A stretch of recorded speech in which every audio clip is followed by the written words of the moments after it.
कोही बेला स्याहारपुरबाट आइएछ म त खलाङबाट आएन बिरामीबाट टाउको देखाएर सुतेको थिएँ कोही बेला आइएछ नि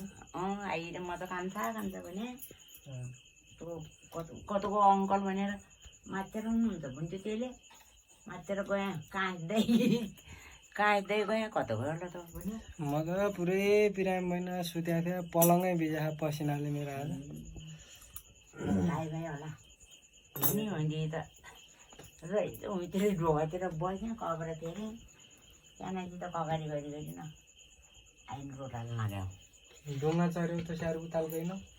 ढुङ्गा त म पोइन्टले चढ्दैन पनि डर माने थिएँ अब झन् मौकै परेन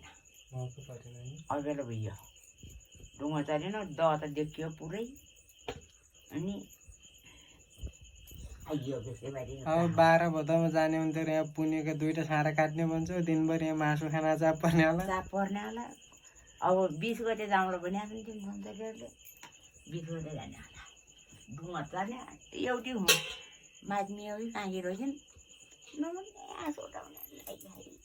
नहुने बोल्ने माझ्मी पनि काँकी पनि बोलुवा पनि काँकी भन्थे ए बोइ जाउँला अब बोइ नै बुढ्यौली 20 गते जाउँला 20 गते भन्थ्यो हुन्छ